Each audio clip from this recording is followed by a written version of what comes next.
अस्सलाम वालेकुम। मेरा नाम जवेरिया हनीफ़ा और मेरी उम्र 25 साल है और मेरी डिसेबिलिटी सीपी है और मेरी 4 बहनें और 1 भाई है। मैं कराची के दोराजी के इलाके से हूँ। मेरी क्वालिफ़िकेशन सेकंड ईयर है from Allama Iqbal open university और मैं डिप्लोमा कर रही हूँ, diploma in film media from Arena अल्टीमीडिया।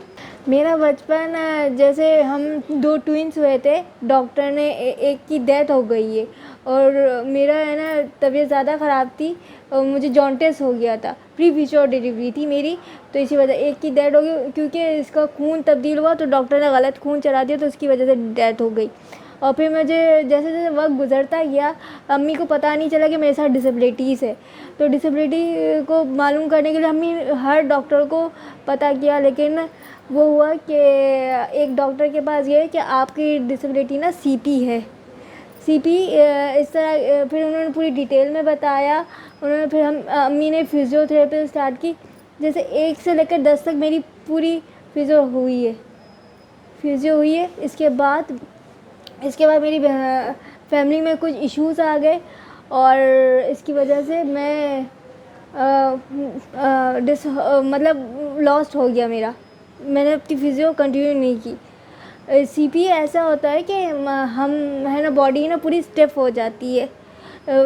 हमें एक्सरसाइज की बहुत नीड होती है, लेकिन अब एक्सपेंसिव भी होती है हमारी एक्सरसाइजेज। एक डे के 400 रुपीज़ होते हैं, वो अफोर्ड नहीं कर सकते थे डॉक्टर। फिर मैं अपने पूरा घर पे रही। एक ऐसा आया कि मैंने फिर अपने घर वालों से लड़ाई की, सब कुछ किया कि मुझे कहीं घर से बाहर निकालो, कुछ भी करो।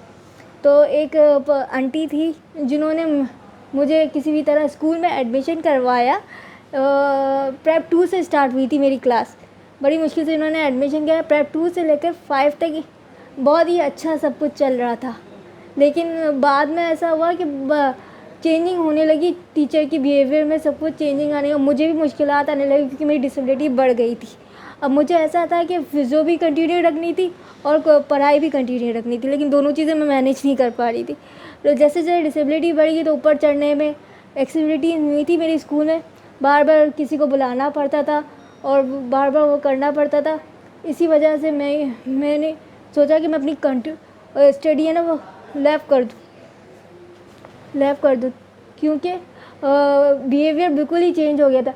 टीचर्स ने मुझे ऐसा बोल दिया कि है ना आप तो किसी काम की भी नहीं हो, तो आप पढ़ के करोगी क्या। मतलब एक टीचर ने ऐसा बोल दिया, तो उसी टाइम पता नहीं मेरा मूड ख़राब था कि क्या था कि मैंने वो बात ना दिल में ले ली। फिर घर जाके मैंने बोला मुझे स्कूल जाना ही नहीं। घर वालों ने काफ़ी मतलब पूछा कि क्या हुआ, लेकिन मैंने घर वालों को तो नहीं बताया कि क्यों। बाद में एंड में जब स्कूल 2012 मेरा लास्ट डे था स्कूल का, मतलब लास्ट पार्टी मैंने की। मैंने स्कूल में ये बोला कि मुझे है ना अपनी फिज़ियो के लिए ना जाना पड़ रहा है कि दोनों चीज़ें मैं कंटिन्यू नहीं कर पा रही थी। फिर 2012 के बाद मैं अपने घर में बिल्कुल कैद हो गई थी। फिर 2017 में मैंने किसी भी तरह अब बोला कि घर से बाहर निकलना है। मैं एक सेंटर गई जहाँ से फिज़ियो होती थी, मुश्किल से मम्मा ने अरेंज करके दी, फिज़ियो होती थी। वहाँ से जैसे एक एंजल टाइप का आता है, वो आए हैं जिन्होंने ये इदारे के बारे में बताया जिसका नाम DW है, डिसेबल वेलफेयर एसोसिएशन है, जहाँ की मैं यूज़र हूँ, जहाँ से मैं सर्विस हासिल कर रही हूँ।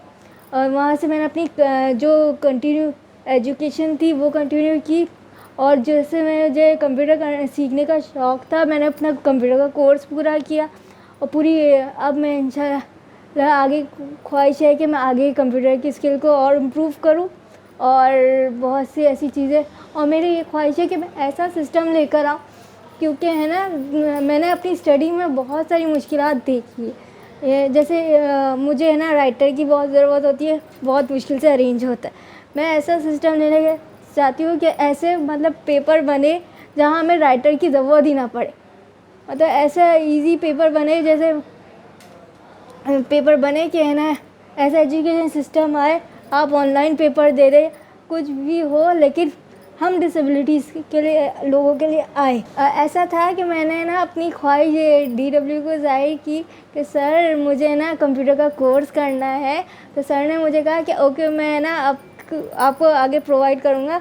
तो सर जावेद ने जिसके लिए मैं बहुत बहुत थैंक यू करती हूँ। आज मेरा कोर्स कंप्लीट हो गया। मतलब कंप्लीट पूरा डिप्लोमा हो गया।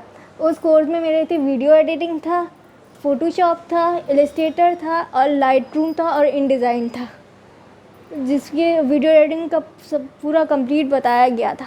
इस सब में फेवरेट हिस्सा है DW है और मेरे मम्मी पापा दोनों, क्योंकि जहाँ तक मम्मी पापा पहुँच सकते थे वहाँ तक उन्होंने पहुँचे, क्योंकि यहाँ तक पहुँचने के लिए और अच्छा वो अरीना भी एक्सेसिबल नहीं था, बिल्कुल भी नहीं था, वो सेकंड फ्लोर पे था और मैं खुद भी 5th फ्लोर पे रह रही हूँ, वो भी सेकंड फ्लोर पे था। वहाँ तक पहुँचाना, रोज़ किसी ना किसी को बोलना कि भाई छोड़ के आ जाओ, छोड़ के आ जाओ। अल्हम्दुलिल्लाह 1 साल कैसे गुजरा पता भी नहीं चला। फ्यूचर की प्लानिंग, फ्यूचर की ऐसी प्लानिंग बता तो रही हूँ आपको कि है ना, मुझे ऐसा सिस्टम लेके आना है एजुकेशन में, जैसे है ना ऑनलाइन सर्विस हो, ऑनलाइन सब कुछ हो। सीबी बच्चों को टाइम दे। अगर आपका सीबी बच्चा है तो उनके ऊपर टाइम ज़ाया बिल्कुल भी मत करें, क्योंकि ये डिसेबिलिटी वक्त के साथ ठीक भी हो सकती है। आप जितना टाइम देंगे उतना ठीक होगी, और जितना आप लॉस करेंगे आपके बच्चे नुकसान होगा। आप आए और आपके करीब में जो भी हो उसको आप एक्सेस करें, सीपी बच्चों को डायग्नोज करें, आप टाइम वेस्ट मत करें।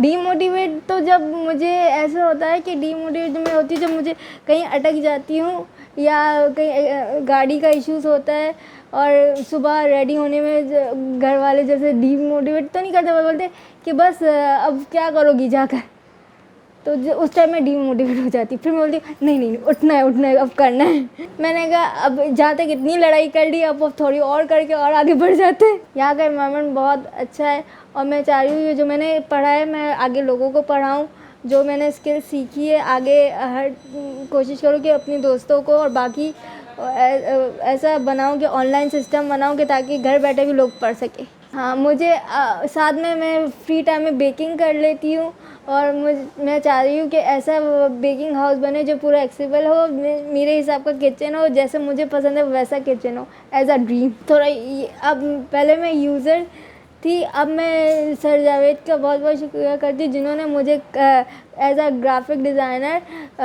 वो किया है, एम्प्लॉय किया है। इसके लिए बहुत बहुत थैंक यू।